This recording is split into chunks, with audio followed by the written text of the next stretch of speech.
할렐루야. 오늘 함께 읽으실 말씀은 마태복음 26장 1절부터 16절까지 말씀입니다. 마태복음 26장 1절부터 16절까지 말씀을 다 같이 합독하겠습니다. 26장. 예수께서 이 말씀을 다 마치시고 제자들에게 이르시되 너희가 아는 바와 같이 이틀이 지나면 유월절이라. 인자가 십자가에 못 박히기 위하여 팔리리라 하시더라. 그때에 대제사장들과 백성의 장로들이 가야바라 하는 대제사장의 관정에 모여 예수를 흉계로 잡아 죽이려고 의논하되 말하기를 밀란이 날까 하노니 명절에는 하지 말자 하더라. 예수께서 베다니 나병 환자 시몬의 집에 계실 때에 한 여자가 매우 귀한 향유 한 옥합을 가지고 나와서 식사하시는 예수의 머리에 부으니 제자들이 보고 분개하여 이르되 무슨 의도로 이것을 허비하느냐. 이것을 비싼 값에 팔아 가난한 자들에게 줄 수 있었겠도다 하거늘 예수께서 하시고 그들에게 이르시되 너희가 어찌하여 이 여자를 괴롭게 하느냐. 그가 내게 좋은 일을 하였느니라. 가난한 자들은 항상 너희와 함께 있거니와 나는 항상 함께 있지 아니하리라. 이 여자가 내 몸에 이 향유를 부은 것은 내 장례를 위하여 함이니라. 내가 진실로 너희에게 이르노니 온 천하에 어디서든지 이 복음이 전파되는 곳에서는 이 여자가 행한 일도 말하여 그를 기억하리라 하시니라. 그때에 12 중에 하나인 가룟 유다라 하는 자가 대제사장들에게 가서 말하되 내가 예수를 너희에게 넘겨주리니 얼마나 주려느냐 하니 그들이 은 30을 달아 주거니 그가 그때부터 예수를 넘겨줄 기회를 찾더라. 아멘. 할렐루야. 오늘은 마태복음 26장 1절부터 16절까지 말씀을 우리가 함께 읽었습니다. 오늘의 이 본문은 예수님의 순환 이야기가 본격적으로 시작되는 그러한 전환점입니다. 예수님은 이제 공생의 마지막 부분에 들어서시면서 십자가를 향한 그 길을 명확하게 다시 한번 말씀하여 주십니다. 오늘의 말씀에는 몇 가지 장면이 이어집니다. 첫 번째는 예수님이 자신이 곧 십자가에 못 박힐 것을 예언하시는 그러한 장면입니다. 또한 두 번째는 대제사장들과 장로들이 예수님을 죽이기 위해 모의하는 그러한 장면입니다. 또한 세 번째는 한 여인이 값비싼 향유를 예수님께 부음으로써 자기의 사랑에 헌신을 드리는 그러한 장면입니다. 그리고 마지막으로 가룟 유다가 은 30에 예수님을 팔기로 결심하는 그러한 장면입니다.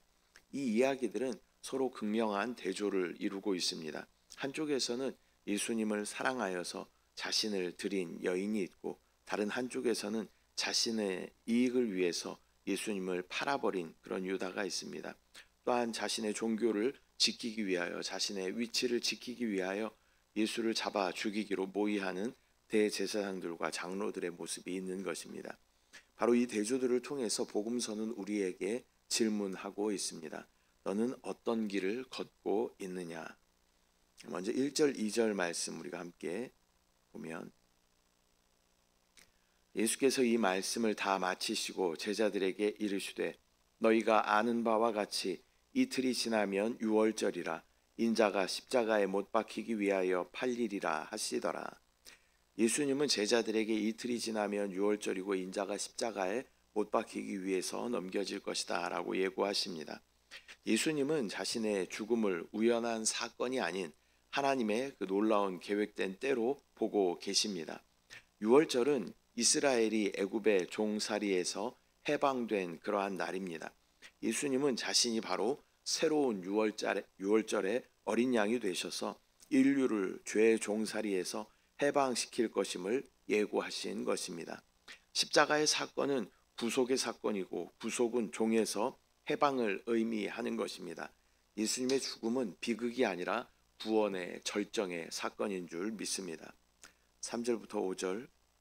그때 대제사장들과 백성의 장로들이 가야바라 하는 대제사장의 관정에 모여 예수를 흉계로 잡아 죽이려고 의논하되 말하기를 밀란이 날까 하노니 명절에는 하지 말자 하더라.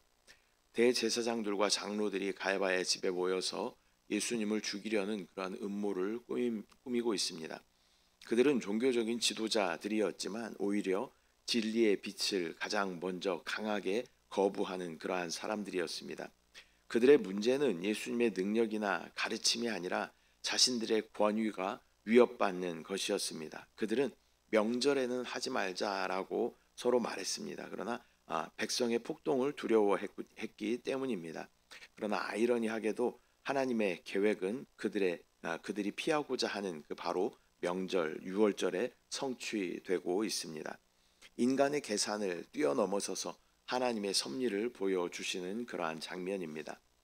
6절 7절.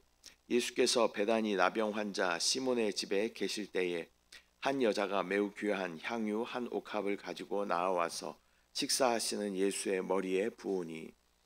이제 장면은 갑자기 베다니로 전환됩니다. 나병 환자 시몬의 집에서 한 여인이 매우 값비싼 향유 한 옥합을 가지고 와서 예수님의 머리에 붓게 됩니다.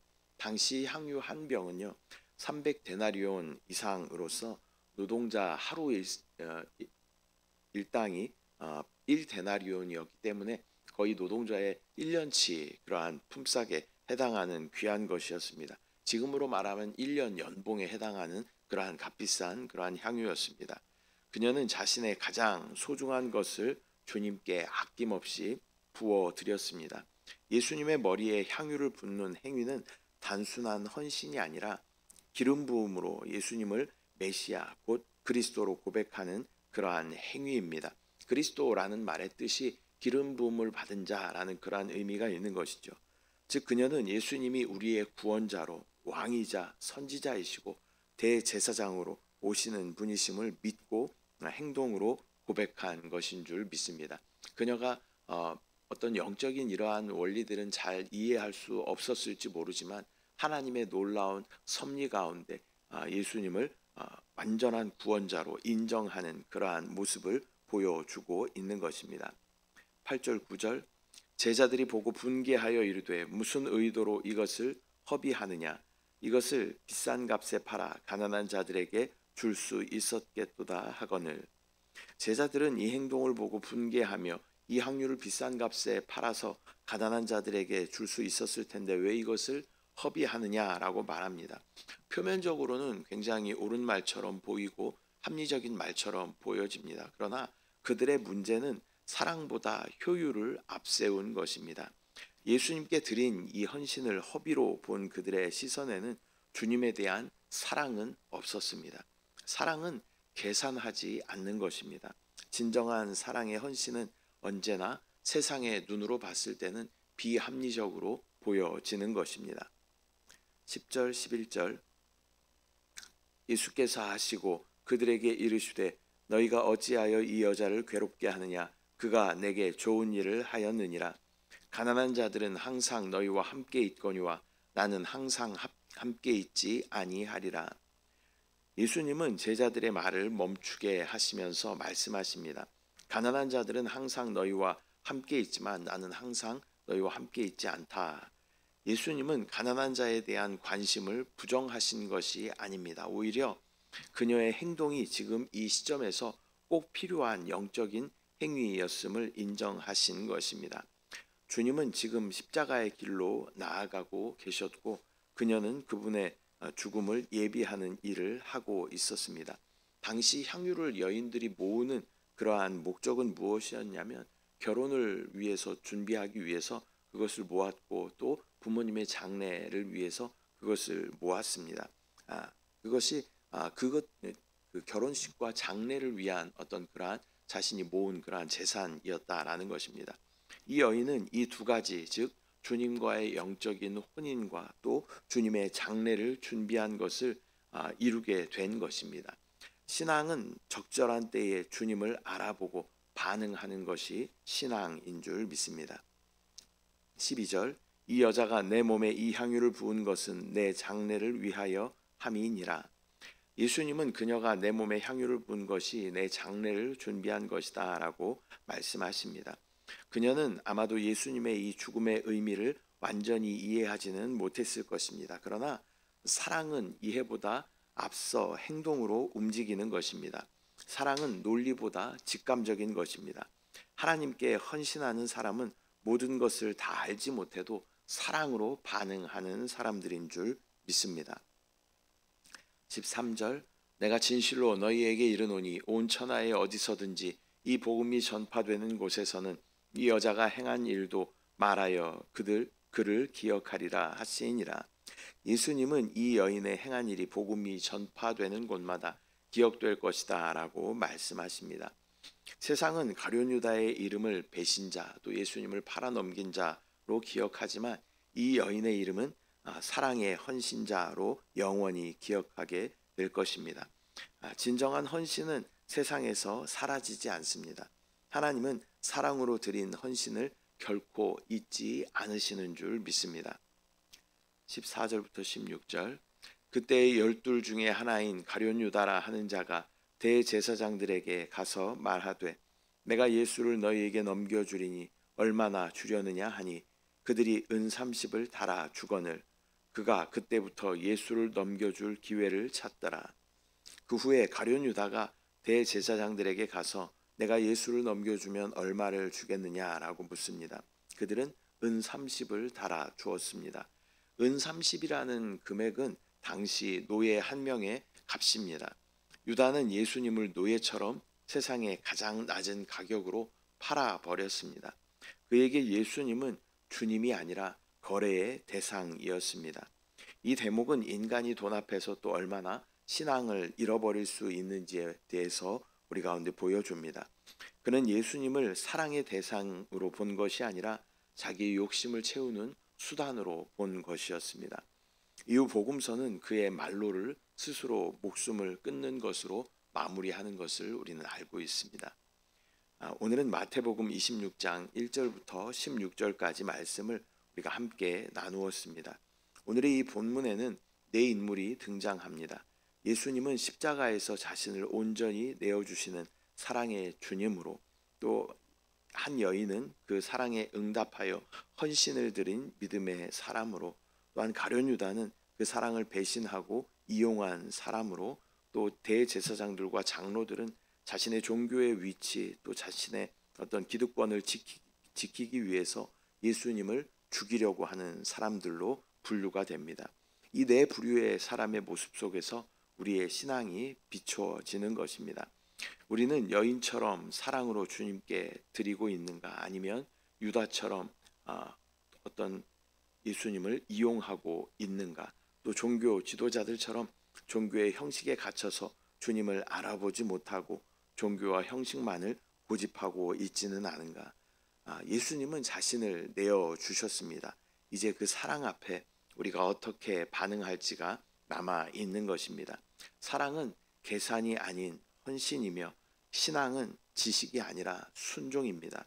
주님은 오늘도 우리에게 이렇게 질문하십니다. 너는 나를 위하여 무엇을 드릴 수 있는가? 우리의 사랑과 헌신과 또 우리의 물질과 봉사를 주님께 기쁨으로 드릴 때에 우리의 사랑의 이야기는 향유를 부은 이 여인의 이야기처럼 주님께 영원히 기억될 줄 믿습니다. 기도하겠습니다. 사랑의 주님, 은혜와 사랑을 감사드립니다.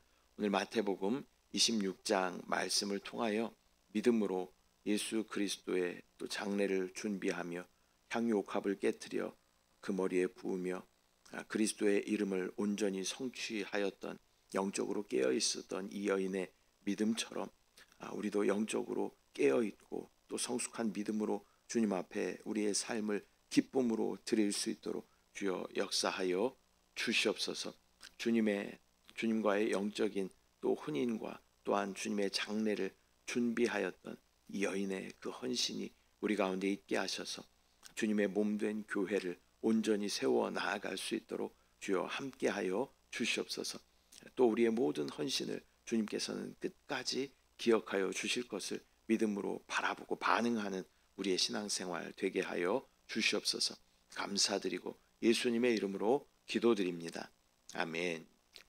하늘에 계신 우리 아버지여, 이름이 거룩히 여김을 받으시오며 나라가 임하시오며 뜻이 하늘에서 이루어진 것 같이 땅에서도 이루어지이다. 오늘 우리에게 일용할 양식을 주시옵고 우리가 우리에게 죄 지은 자를 사하여 준 것 같이 우리 죄를 사하여 주시옵고 우리를 시험에 들게 하지 마시옵고 다만 악에서 구하시옵소서. 나라와 권세와 영광이 아버지께 영원히 쌓옵나이다. 아멘.